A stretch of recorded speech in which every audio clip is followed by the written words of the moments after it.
Hi students, this video is going to be about communicating our data. It's going to be about making graphs and then also how to do that in Excel.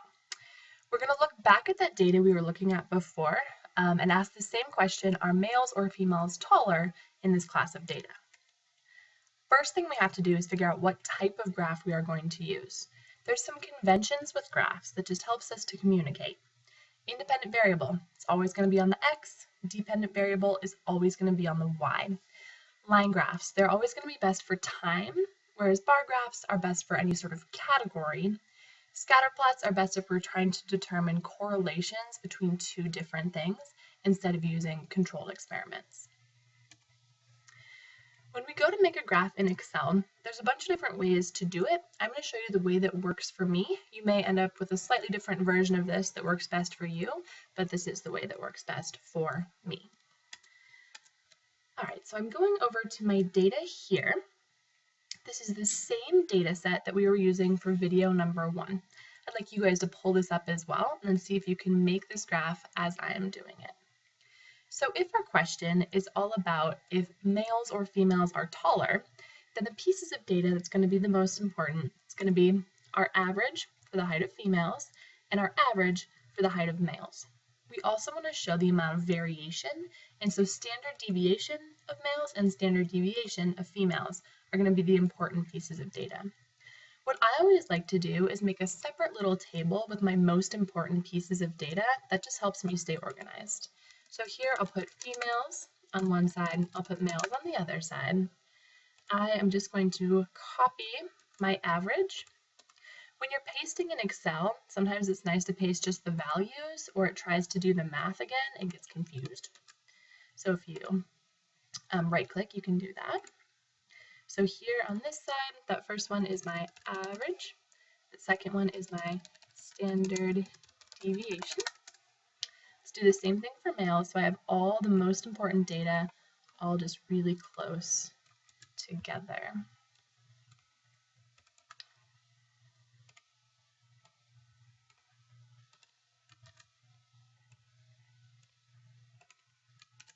Oopsie, forgot to paste just the numbers. Okay, so I got my standard deviations and my averages of the two. Now I'm ready to create a visual representation of that data so I can communicate it in the easiest way. What we're going to do for that is to make a graph. To make a graph, you're going to go up to Insert, and you're going to figure out the type of graph. Excel has some different names for things. They call bars the horizontal ones and column the vertical ones. I'm not sure why. We're going to do a column. We have two categories, either a male or a female. It's not over time, it's just categories. So this is the type of graph that we want. Notice I clicked to make that graph and it's just this blank. The reason I do that is because it lets me select exactly how I want the data to be displayed, and so I always start with my blank. Then I'm going to right click inside that blank and say select data. What it will let me do is add some data. So the series name, let's call this females, males. Series values, I'm going to plot my averages. Okay. Notice it's got my axes labels. It just automatically does them as 1 and 2. I don't want it as 1 and 2. I want that to be females and males. So I can just highlight that. And it's going to put that in as the name of my categories, which is pretty nice. Okay, so I'm looking here. I'm seeing the average height of my females, the average height of my males is plotted. So that is looking good so far. Okay, in order to make this a good graph, though, I have to put some things in to help me to communicate. I only have one type of data, so I am going to delete that to leave a little more space in my graph. I need a better title. Females, males doesn't tell me very much. My question was about average height of males and females in a class.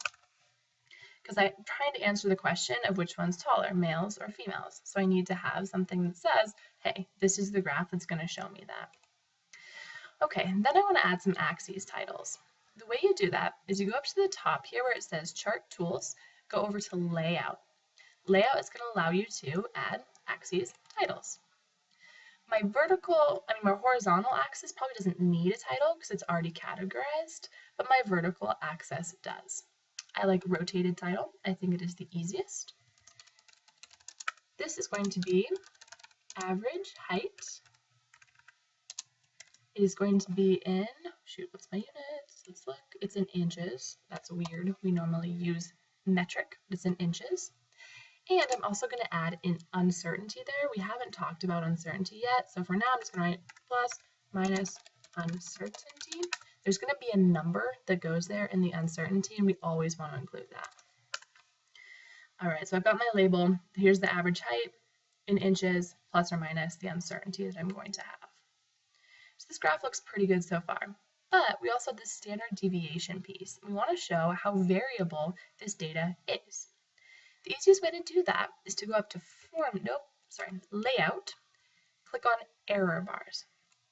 There's different options here. We want error bars with standard error or standard deviation, either one of these, but Excel is not very good at figuring out what you want. And so what I always do is go to more error bar options because I can tell Excel exactly what I want and it won't mess up. I go down to Custom, I click on Specify Value. My positive error value, I'm going to highlight my 2 standard deviations. If I have 5 standard deviations, I would just highlight all 5. I'll do the same for my negative error value, plus and minus the same thing. Click OK, click Close, and I've got that. These error bars are standard deviation. We can show standard error or different things on our error bars, so we need to label what they are. So I just add a text box here. I say error bars are standard deviation. I'm actually going to put also they're plus or minus 1 standard deviation, just so I can be really clear about what those are. So I'm going to move that around so it's not in the way. Okay, I feel like this graph is communicating pretty well so far. One thing that's really interesting about standard deviation is if these bars overlap, then it's probably there's no difference between these two.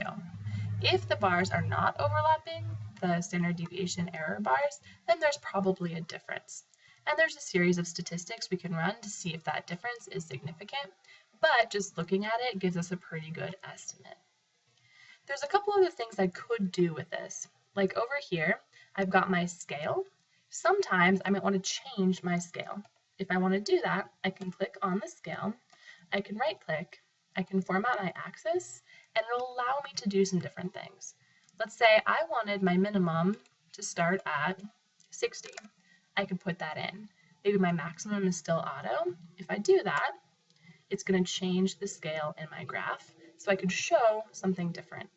With this scale, I can see these lines overlap, so it's probably not significant. Let's say I want to go back to auto, probably put it back to 0 for me. I can change my units here. I can do a bunch of other stuff in this space. Okay, last thing you might want to do is change the color of your data, try to highlight something. The way you do that is just click on a particular point until it highlights just that one. Then you can right click on that. You can format just that data point.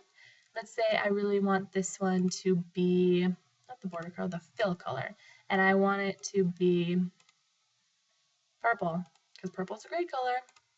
I can make it do that as well. All right, so I was able to create that graph.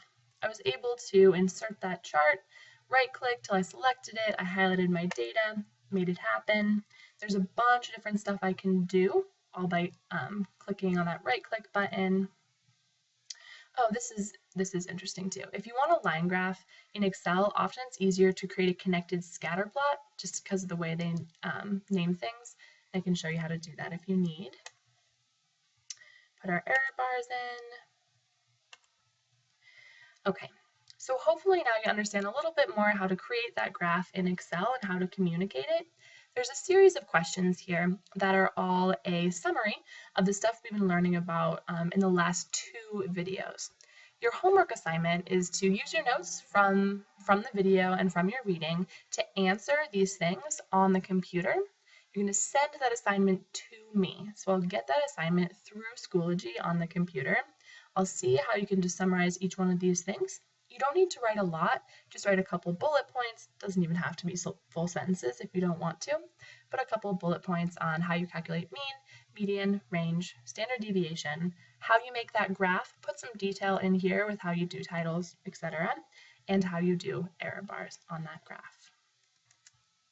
If I go back to my data one more time, I always have to ask myself the question, am I communicating what I want to communicate in this data? Right now, I feel like this graph is helping to communicate the answer to my question, are females or males taller in this class?